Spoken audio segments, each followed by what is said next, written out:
जुन्नर शहरातील सुमारे 1200 वर्ष जुना असलेल्या कुतुबशाह फकीर पीर बाबा दर्ग्यात 1233वा वार्षिक उरूस साजरा करण्यात आलाय। केरलावाले बाबासाहेब यांच्या मार्गदर्शनाखाली हा उत्सव संपन्न झाला। या वार्षिक उरूस समारंभात विशेष प्रार्थना, लंगर, कव्वाली आदी कार्यक्रम संपन्न झाले। शिर्डीत दुसऱ्या दिवशी शिवजयंतीचा उत्साह पाहायला मिळाला। राहाता शहरात काल संध्याकाळी भव्य शोभा मिरवणूक काढण्यात आली आणि या मिरवणुकीत महाकाल अघोरी शो खास आकर्षण ठरले आणि या शोचं सादरीकरण पाहून सर्व अवाक झाले। या मिरवणुकीत भाजपचे माजी खासदार डॉक्टर सुजय विखे पाटील यांनी देखील डीजेच्या तालावर ठेका धरलाय। भिवंडी जिल्हास्तरीय पशुपक्षी प्रदर्शन आयोजित करण्यात आलंय। मात्र या प्रदर्शनाला मुख्यमंत्र्यांसह आमदार, खासदार आणि लोकप्रतिनिधींनी पाठ फिरवली आहे। या कार्यक्रमात शेकडो स्टॉल्स लावण्यात आलेत, मात्र त्याला अति अल्प असा प्रतिसाद पाहायला मिळतोय। भिवंडी तालुक्यातील खाडी किनाऱ्यावरील गावठी दारू भट्ट्या पोलिसांनी उद्ध्वस्त केल्यात। भिवंडी ग्रामीण पोलिसांनी ही कारवाई केली आहे। पोलीस पथकाने या ठिकाणी कारवाई करत 72 ड्रम मधील 14,400 लिटर वॉश असा 5,04,000 रुपये किमतीचा मुद्देमाल नष्ट केलाय। तसंच या प्रकरणी हातभट्टी चालकाविरोधात गुन्हा दाखल करण्यात आलाय। उल्हासनगरमध्ये राज्य उत्पादन शुल्क विभागाने धाड टाकत मोठी कारवाई केली आहे आणि या कारवाईमध्ये 1,84,000ची विदेशी दारू जप्त करण्यात आली आहे। तर प्रदीप गोपलानी या आरोपीला अटक करण्यात आली असून त्याला न्यायालयात हजर केले जाणार आहे। दरम्यान त्याला 2 दिवसांची पोलीस कोठडी सुनावण्यात आली आहे।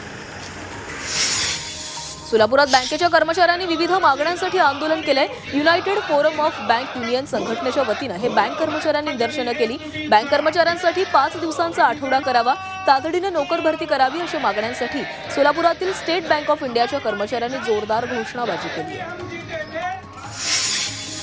अमरावती विभागातील सार्वजनिक बांधकाम विभागात कंत्राटदारांची 2,700 कोटी रुपये गेल्या अनेक महिन्यांपासून महाराष्ट्र सरकारकडे थकीत आहेत। याविरोधात आज कंत्राटदारांनी निषेध आंदोलन केलं। दरम्यान 1 मार्चपर्यंत थकीत रक्कम न मिळाल्यास कामबंद आंदोलन करणार असल्याचा इशारा कंत्राटदारांनी दिला।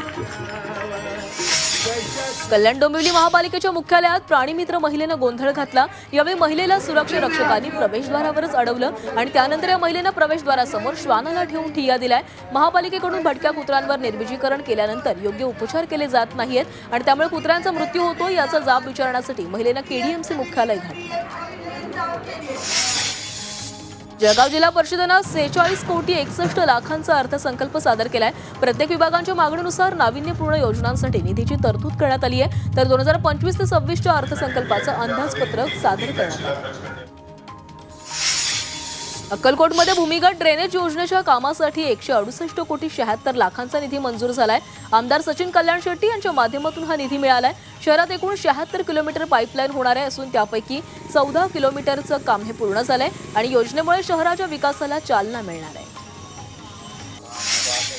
नाशिकच्या चांदवडजवळ मुंबई-आग्रा महामार्गावर राहुळ घाटात दिवसभरात अपघातांची मालिका पाहायला मिळाली आहे। काल सायंकाळी 3 वाहनांचा विचित्र अपघात झाला आणि यामध्ये 2 लहान मुलांसह 1 महिला जखमी झाली आहे। दरम्यान रात्री पुन्हा एकदा वाहनाचा ब्रेक फेल झाल्यानं 7 ते 8 वाहनं एकमेकांना धडकली आणि अपघातामध्ये 25 जण जखमी झाले।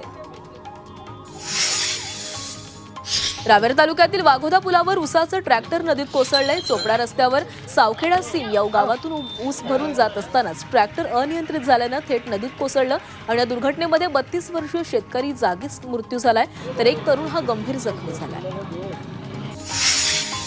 भिवंडीत आरोपींना पकडण्यासाठी गेलेल्या पोलिसांवर जमावानं दगडफेक केली आहे। दगडफेकीत एक पोलीस जखमी झाला असून पोलिसांच्या गाडीचीही तोडफोड करण्यात आली। शहरातील एका अल्पवयीन मुलीसह तिच्या आई वडिलांना मारहाण केल्याप्रकरणी पोलीस आरोपींचा शोध घेत होते। रायगडमध्ये 2 ऑनलाईन चक्री जुगाराचे अड्डे पोलिसांनी उद्ध्वस्त केलेत। अलिबाग आणि रसायनी इथं पोलिसांनी ही कारवाई केली आहे आणि या प्रकरणी पोलिसांनी 6 जणांवर गुन्हा दाखल केलाय। 82,000चा मुद्देमालही जप्त करण्यात आला। सोलापूर जिल्ह्यात यंदा चांगला पाऊस झाल्यानं नागरिकांच्या पाण्याचा तसेच जनावरांच्या चाऱ्याचा प्रश्न मिटलाय। आतापर्यंत सर्वत्र पाणीसाठा मुबलक असून जिल्ह्यातून एकही पाण्याच्या टँकरची मागणी आली नाहीये। मात्र ज्या ठिकाणी पाण्याची टंचाई भासेल त्या ठिकाणी टँकर देण्यात येणार असल्याची माहिती प्रशासनाने दिली आहे। रब्बी हंगामात टोमॅटोची सरासरीपेक्षा जास्त लागवड झाली आहे। हिवाळ्यातील अनुकूल हवामानामुळे टोमॅटोच्या उत्पादनात वाढ झाली आहे। दिल्ली आणि कोलकाता या ठिकाणातील मोठ्या बाजारांमधून मागणी घटल्यानं शेतकऱ्यांना टोमॅटोला प्रति किलो 5 ते 8 रुपयांपर्यंत भाव मिळतोय। शेतकऱ्यांचा उत्पादन खर्चही निघत नसल्याची स्थिती आहे। बदलापुरात प्रगतिशील महिला शेतकऱ्यानं 5 एकरात विविध भाजीपाला फळबागा फुलवली आहे। ओसाळ माळरानावर त्यांनी आंबा, काजू, फणस, नारळाच्या फळबागांसोबतच भाजीपाल्याचीही लागवड केलेली आहे आणि त्यासोबतच शेतीला पशुसंवर्धनाचीही जोड दिली। सोयाबीनसाठी प्रसिद्ध असलेल्या लातूर जिल्ह्यातील शेतकरी आता पर्यायी पिकांकडे वळू लागलेत। बदलत्या हवामानामुळे आणि सोयाबीन पिकाला योग्य भाव मिळत नसल्यानं शेतकऱ्यांचं नुकसान होत आहे आणि शेतकरी सोयाबीनऐवजी आता राजमा शेतीला प्राधान्य देत आहेत। सध्या लातूरमध्ये प्रति क्विंटल 9,600 रुपयांचा भाव मिळतोय। अहिल्यानगरच्या करंजी परिसरात पारंपरिक शेतीला फाटा देत शेतकरी आता आधुनिक आणि नगदी पिकं देण्याकडे शेतीकडे वळू लागलेत। शेतकऱ्यांनी डाळिंब आणि संत्री या पिकांची या फळांची लागवड केली असून त्यामधून त्यांना लाखोंचं उत्पन्न मिळत आहे। सांगोला तालुक्यातील वाटंबरे गावातील शेतकरी सुरेश पवार या शेतकऱ्यानं गांडूळ खत आणि वम वॉश तयार करून उत्पन्नाचा वेगळा मार्ग शोधलाय। त्यांनी त्यांचा 2 एकर शेतात गांडूळ खताची निर्मिती सुरू केली आहे। त्यांच्या पिकांना झालेला फायदा पाहून आजूबाजूच्या शेतकऱ्यांकडून गांडूळ खत मागणी वाढली आणि यामधूनच त्यांना चांगला नफा मिळतोय। आयसीसी चॅम्पियन्स ट्रॉफीच्या ग्रुप बी मध्ये आज इंग्लंड आणि ऑस्ट्रेलिया यांच्यात मुकाबला होणार आहे। लाहोरच्या गदाफी स्टेडियमवर दुपारी 2:30 वाजता मॅचला सुरुवात होईल। ऑस्ट्रेलियाच्या प्रमुख बॉलर्सनी स्पर्धेतून माघार घेतल्यानं हे इंग्लंडच्या आव्हानांचा कसा मुकाबला करणार हे पाहणं महत्त्वाचं असणार आहे।